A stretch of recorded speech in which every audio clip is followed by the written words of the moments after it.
From the CyberHub bunker and studio, you're tuning in to the CyberHub podcast. And now for your host and CISO, James Azar.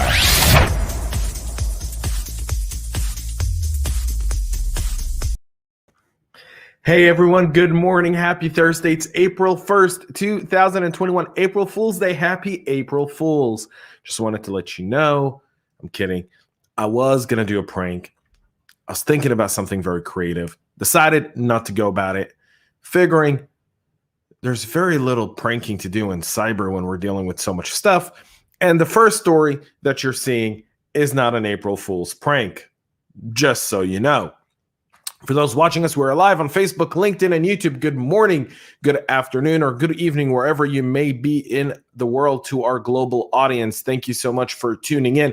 Please make sure to subscribe to our podcast and follow us on your favorite social media network by following the CyberHub podcast page. That would be absolutely amazing. You can comment and subscribe. Good morning to Enoch again. Enoch, what is happening, my man from Ghana? All right. Make sure to comment and subscribe to our show today. We have a lot of things to talk about as we wrap up this very busy week, end of the first quarter, beginning of the second quarter for a lot of folks.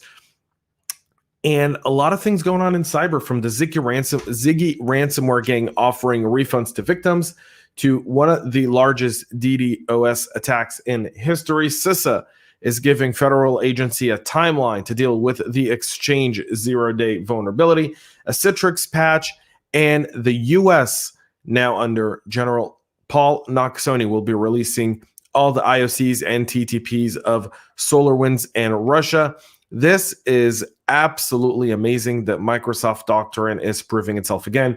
Today's show is brought to you by our friends over at Know4Wistic, and we're very happy to welcome our friends over at Ativo Networks who have joined as one of our partners here on the CyberHub podcast and CISO Talk podcast.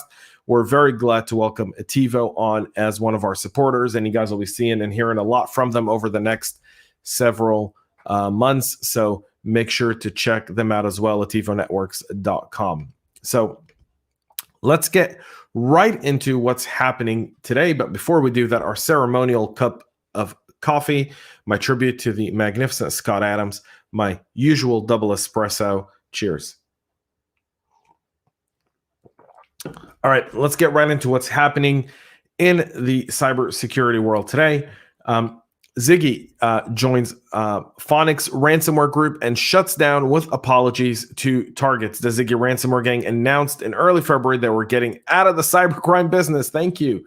And they say they're ready to refund their victims' money. Anyone who paid a ransom to Ziggy just needs to shoot them an email with proof of payment calculated in Bitcoin and the computer ID. After that, within 2 weeks, you'll see the money back in that wallet. That's according to a story over by Bleeping Computer. Apparently, Ziggy was scared straight in early February after law enforcement takedowns of fellow malwares like Imitat and NetWalker, and also added they were feeling guilty, quote, end quote.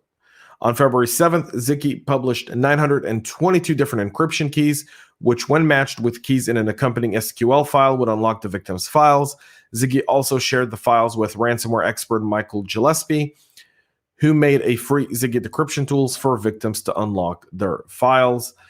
There's a few things going on here on Twitterverse, but they said they will give people their money back. They're offering decryption keys, and they're just getting ready to leave. So a few things to keep in mind if you were a victim.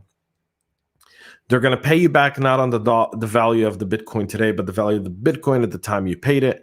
So, that's about a $20,000 difference. Bitcoin today is around $59,000. At the time, Bitcoin was around $39,000. So just keep that in mind if you are doing it. It seems like the law enforcement takedown, the global task force, the idea of identifying these cyber criminals and bringing them to justice is actually paying homage and getting some of these people to consider it. And by the way, we often talk about deterrence. This is a great deterrent and well to do for the Ziggy folks, not waiting for law enforcement to come knocking on their door, but actually taking that initiative. So good for them. And I hope the victims take advantage of it. If you know a victim of the Ziggy Ransomware, let them know they can get their money back. If they've lost their data, they couldn't get a decryption key, whatever it is, they can get it now. There's a bunch of free tools out there. So let's help those victims recover as quickly as possible. An 800 gigabyte DDoS extortion attack hits a gambling company in the EU. This is according to internet service company Akamai, who's already dealt with the largest known ransomware DDoS attack, which was also more complex than previously seen incidents of the same type. Akamai says that in February, they dealt with 3 of the 6 biggest volumetric DDoS attacks the company has ever recorded. 2 of these were the largest known ransom DDoS attack, and the most recent of them peaked at 800 gigabytes per second. It targeted a gambling company in the EU and was also the most complex Akamai saw since extortion DDoS started. According to Akamai, the perpetrators used a DDoS attack vector called a networking protocol known as the Datagram Congestion Control Protocol, or DCCP. That's Delta Charlie Paul, or Protocol 33. Leveraging DCCP for DDoS leads to a volumetric attack and can bypass the defenses set up for the TCP and UDP traffic flows that are more commonly seen during incidents. The anti-DDoS attack company Radware also saw the new wave of extortions hit at the end of 2020, and in the first week of January, they said that organizations threatened with DDoS attacks in August and September of 2020 received new ransom letters asking for 10 Bitcoins to stop the strike. Again, most DDoS attack, if you're not asking for Bitcoins, there's a if they're not asking, if it's not an extortion attempt, they're setting something on fire so they can go get something else. Keep that in mind. These large scales kind of show you mitigation. They're primarily targeting businesses that are 100% online, that any sort of internet disruption would cost them a lot of money. That's why they're targeting gambling organizations in the EU, because of the legalized gambling online in the EU. That's something that they're definitely going after. An online casino in the EU could be making as much as €1 million an hour. And so, target them with, 10 Bitcoins. That's, have $570,000. Would you rather pay that or take your business down for at least an hour at a cost of €1 million an hour? So just kind of keeping that in mind. Bleeping Computer does have the extortion letter there available. But as you can see here from the chart, you're seeing the severity of these attacks really get significant. Something to keep an eye on. CISA is giving federal agencies 5 days to find hacked Exchange servers. The Cybersecurity and Infrastructure Security Agency has ordered federal agencies to scan their networks again for any signs of compromised on-premise Microsoft Exchange servers and report their findings within 5 days. CISA has issued another directive called ordering federal agencies to urgently update or disconnect their Exchange on-premise servers after Microsoft released security updates for the zero-day bugs, collectively dubbed as proxy logon. Earlier this month, CISA officials said that so far no U.S. federal civilian agencies were compromised in ongoing attacks targeting vulnerable Exchange servers. Again, the proxy logon is attributed to China at this point. And the federal agencies have until Monday, April 5th at noon Eastern to download and run the current version of the Microsoft Safety Scanner in full scan mode and report results to CISA using the provided reporting template. At 12 p.m. Eastern on Monday, April 5th, download and run the test proxy logon script as an administrator and analyze Exchange and IIS logs and discover potential attackers' activity and report to CISA using the provided reporting template. CISA has also asked agencies to find any evidence of compromise using Microsoft's new tools to immediately report it as an incident. Here's a few things, folks.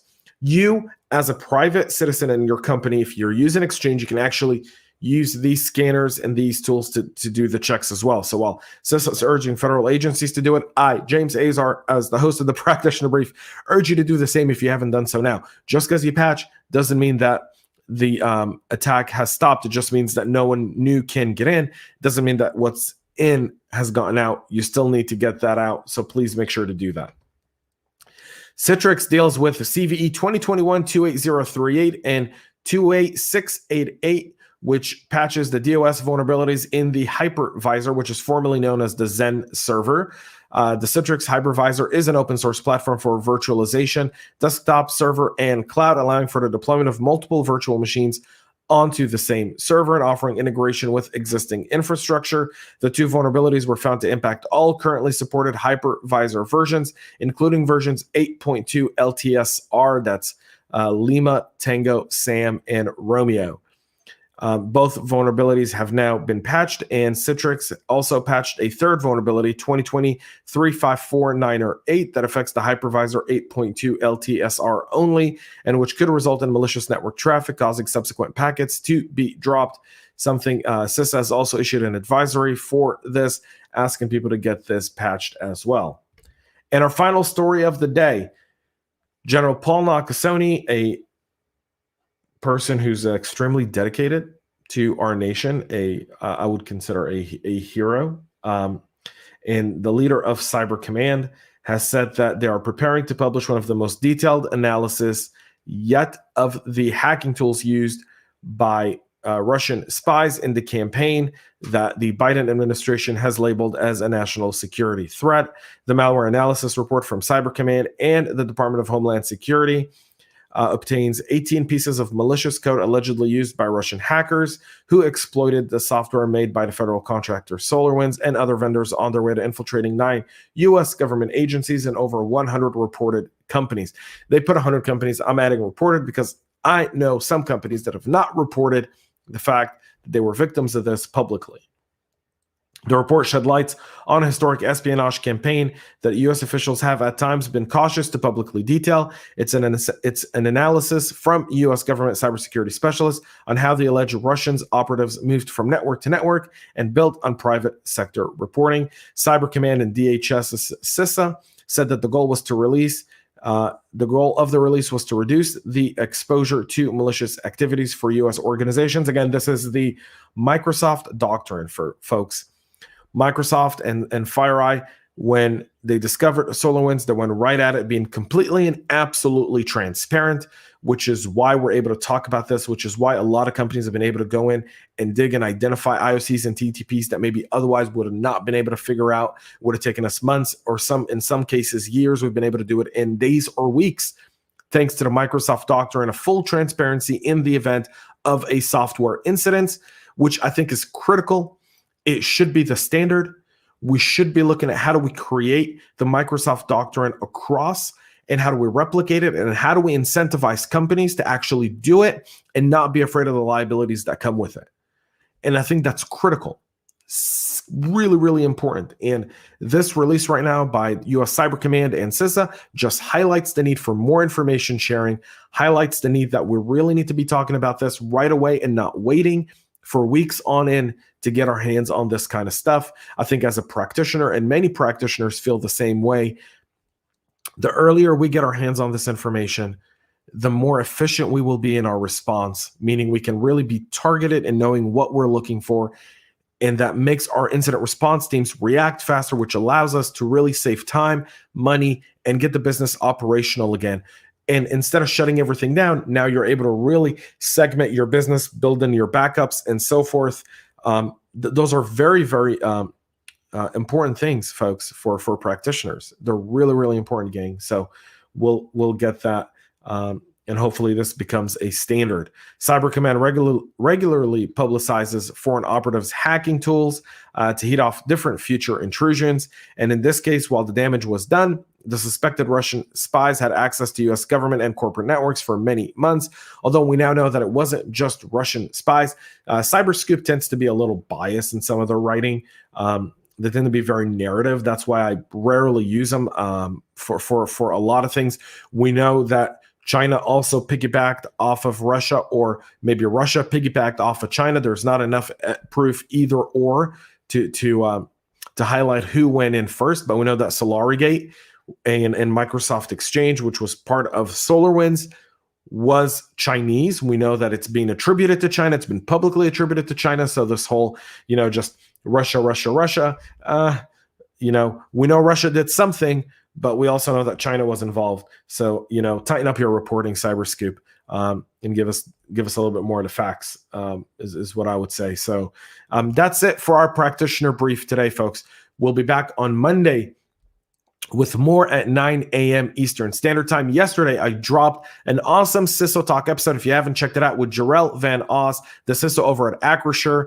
We had a great conversation around him being Superman's dad, being a young CISO, his first year in the role. What was that like?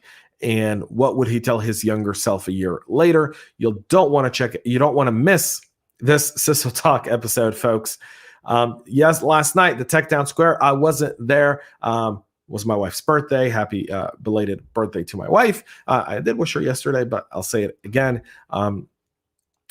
And so I took the evening off to spend time with her, and it was awesome. Best time ever. And so with that being said, we'll be back again next week. Also, April 7th, I'll be keynoting on the FutureCon event in Tampa. You can get more details by going to FutureCon's website, futurecon.com, or following their social media page right here on LinkedIn to register. I'll be giving a really cool keynote address at FutureCon, talking a little bit about the Microsoft doctrine and so forth. So until then, folks, thanks so much for tuning in. Thanks so much for watching. Have a great and safe weekend. It's opening day in baseball.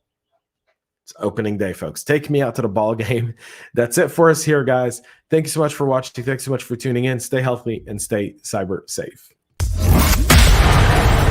We love feedback, so make sure to connect with us on social media and subscribe to our podcast on your favorite podcast listening platform.